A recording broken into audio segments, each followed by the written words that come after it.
Chemicals పనిచేస్తుందని అందరికీ. చీరాల మండలం దేవనూతల గ్రామంలో భారీ అగ్ని ప్రమాదం చోటు చేసుకుంది. గణబోయిన పెద్ద అంకయ్య, చిన్న అంకయ్యలకు చెందిన సుమారు 10 ఎకరాల గడ్డివాము మంటల్లో పూర్తిగా దగ్ధమైంది. మంటల సమీపంలోని 3 పూరీలకు వ్యాపించడంతో అవి కూడా కాలిపోయాయి. సమాచారం అందుకున్న అగ్నిమాపక సిబ్బంది ఘటనా స్థలానికి చేరుకుని మంటలను అదుపు చేశారు.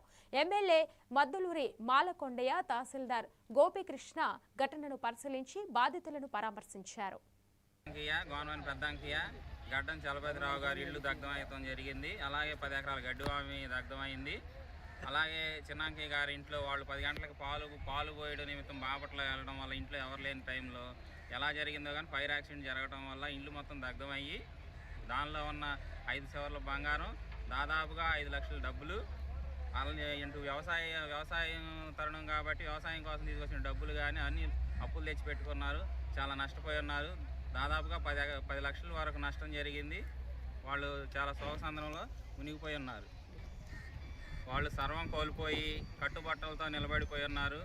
ఈ 10 గంటల టైంలో ఫైర్ యాక్సిడెంట్ జరిగినప్పుడు ఊర్లో జనాలు, అలాగే 2 ఫైర్ ఇంజిన్లు బాపట్ల నుంచి ఒకటి, చిరాల నుంచి ఒకటి 2 ఫైర్ ఇంజిన్లు వచ్చి 3 గంటల నుంచి ఫైర్ కంట్రోల్ చేయడం ప్రయత్నం చేస్తున్నా ఇంకా కంట్రోల్ అవ్వలేదు. ఊర్లో జనాలందరూ కూడా ఇది చేశారు. వాళ్ళు కనీసం ఒక 20-30 వరిగొడ్లు ఉన్నాయి, అవి కూడా చల్లాచెదిరై వెళ్ళిపోవడం జరిగింది. వాళ్ళు ఏమీ లేకుండా నిరుత్సాహులై ఉన్నారు. అధికారులు స్పందించి